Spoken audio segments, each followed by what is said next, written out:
Torcedor, poderia começar o vídeo. Fala, galera, acabou agora o jogo Vasco, Sport Vasco 1-1.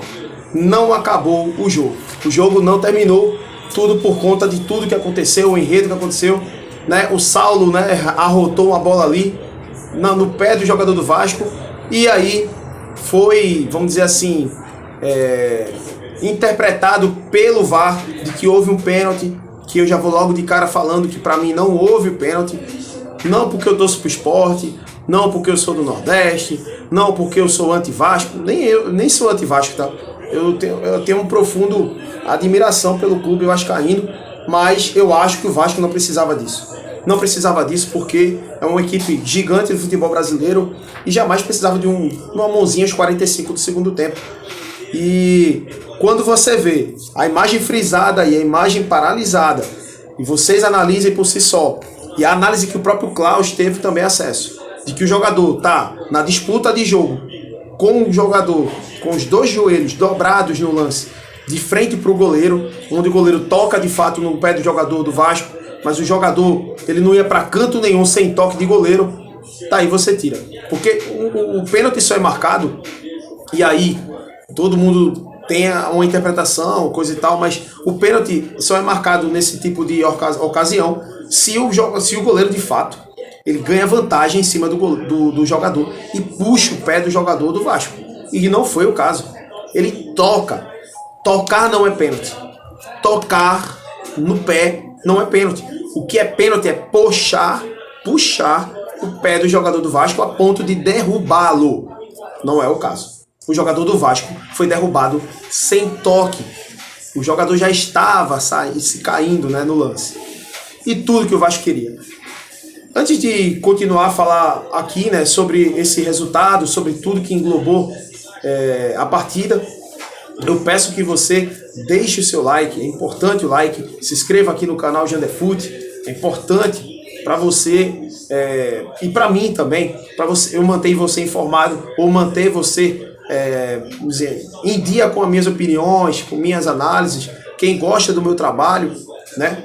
E também é importante para mim vocês estarem aqui contribuindo com like, com compartilhar em grupos do WhatsApp, o Facebook.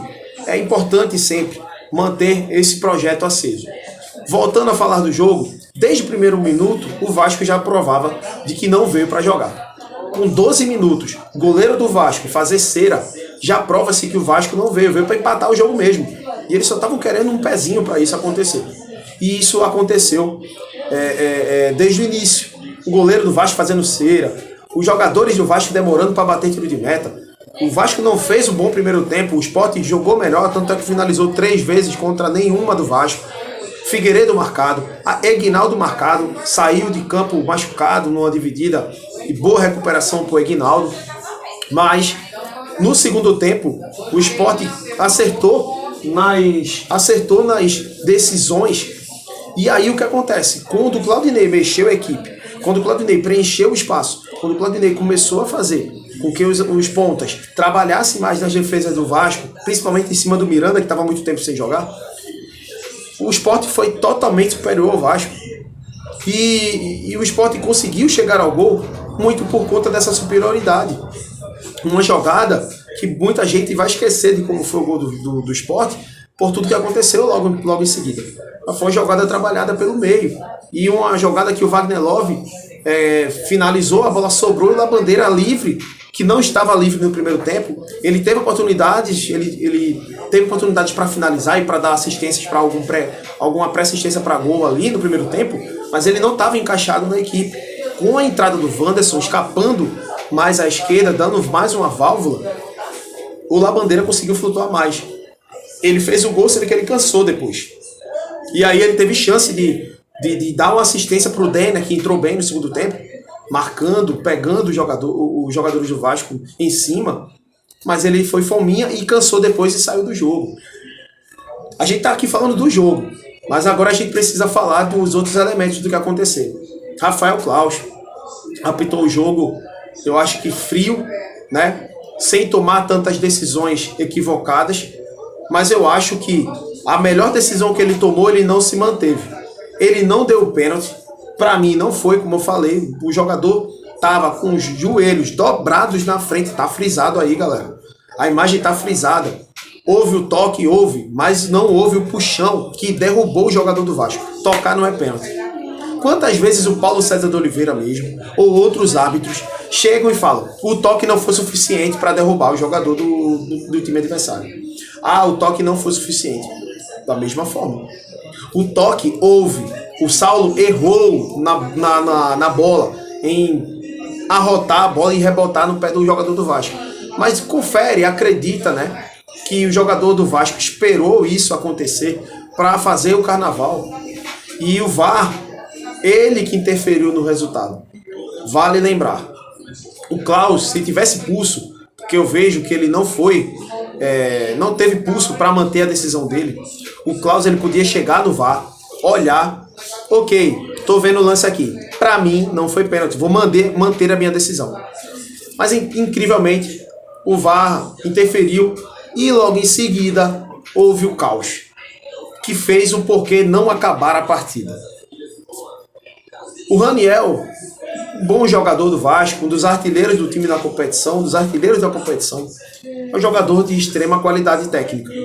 Mas ele não precisava ir para a torcida jovem zoar. A jovem já está nesse imbróglio aí com a diretoria, ministério, devido ao jogo contra o Cruzeiro.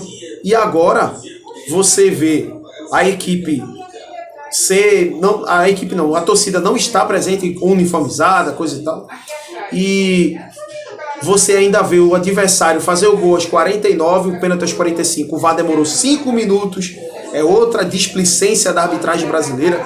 Demorar 5 minutos para analisar uma coisa daquela. E aí, quando você vê o jogador adversário que já passou pelo Santa Cruz aqui, o jogador passou pelo o rival do Sport, ele vai incitar a torcida do Sport e ainda o seu companheiro jogar uma cadeira, arremessar uma cadeira para as direções da torcida organizada, brincadeira isso. Então, de fato, o time do Sport, a torcida do Sport ficou inflamada e o time do Sport também ficou inflamado. Desde a decisão do VAR, eu nunca tinha visto o Thierry daquela forma, tão desesperado, jogadores calmos, jogadores centrados. Nunca vi tanto nervosismo dos jogadores do Sport, que beira a injustiça do que foi o lance. Ao meu ver, o Saulo falhou sim, mas não foi pênalti porque o jogador já estava se projetando para o chão. O jogador não estava em pé inteiro no lance. O jogador se jogou. Se jogar não é pênalti, ser tocado não é pênalti. Ser puxado é pênalti. E o Saulo não puxou o pé do jogador do Vasco. E aí, os jogadores nervosos, né? Ronaldo nervoso, muita gente nervosa do Sport ali, né? A ponto da torcida invadir. E aí eu pego já o ponto negativo da torcida. Invadiu, prejudicou o Sport. A torcida tinha que ter esse feeling de, claro, não dá porque o nervo aflor da pele, coisa e tal. Mas, cara, prejudicar o clube. E ainda agrediam uma mulher que estava ali de bombeira. Pô, velho, que tá ali para ajudar, para trabalhar. Eu acho que é lamentável isso. Mas o Raniel orquestrou e parece que o Vasco orquestrou isso. Tranquilamente, o Vasco orquestrou isso. O time do Vasco incitou ali a violência com a torcida, foi diretamente pro vestiário e acabou-se, se resguardou ali, dali não voltou mais. Mesmo a polícia falando, estamos garantindo a segurança do jogo. Mesmo assim, o Vasco não quis votar. Parece que fizeram isso desde o início, porque não quiseram de fato jogar. Só teve uma equipe que jogou bola hoje e foi o Sport Clube do Recife. Infelizmente, o Sport toma um gol de empate aos 49, não continua o jogo, parecia que ia ter mais uns 7, 8 minutos e encerra a partida. Quer dizer, não encerrou a partida e agora vai ser a justiça aí que vai tomar devidas providências. Ao meu ver, a torcida realmente prejudicou o clube por conta disso, né, da invasão. E também o Raniel poderia ser punido por isso. Por quê? Porque ele foi para a torcida adversária, ele tem a torcida do Vasco que estava em bom número. Ele poderia atravessar, bater no peito, beijar o escudo do Vasco, ele poderia ir para a torcida do Vasco, mas por que ele foi para a torcida do Sport? O que a torcida do Sport fez com o Raniel o jogo inteiro? Nada. Não chegou, não reclamou, não zoou com ele. Cara, incrivelmente aconteceu esses momentos, essas situações. E agora eu acho que não dá mais para o Sport subir. O empate aconteceu também no Grêmio e Bahia. O Bahia chegou a ficar na frente, mas o Grêmio empatou 1-1. Mas o Sport precisava da vitória para se manter vivo. E aí eu acho que fica difícil para o Sport conseguir tirar o Vasco do G4 agora com esse empate. Tudo que o Vasco queria, afinal o Vasco veio para empatar e não para vencer. Diferente de outros anos, de outrora, o Vasco não é um time grande hoje. É um time que se acovarda dentro de campo com algumas situações. Hoje não jogou bola para vencer, não parece um time que quer subir. O Vasco não parece um time que quer subir. O Sport, sim, parece um time que quer subir. Mas infelizmente não tem uma peça ali e outra aqui para poder matar as suas partidas todas as vezes. Empate com gosto amargo para o Sport, mas de fato no final do jogo a torcida mesmo aplaudiu o time, sabendo que a garra dos jogadores, os jogadores batalharam, os jogadores lutaram, foram até o fim, sangue no olho, mas infelizmente não conseguiu o resultado. Essa é a minha análise do que aconteceu. Vamos ver o que vai acontecer agora, o que vai se decidir dessa partida final entre Sport e Vasco. Abraço para todo mundo, deixe seu like e se inscreva aqui no canal.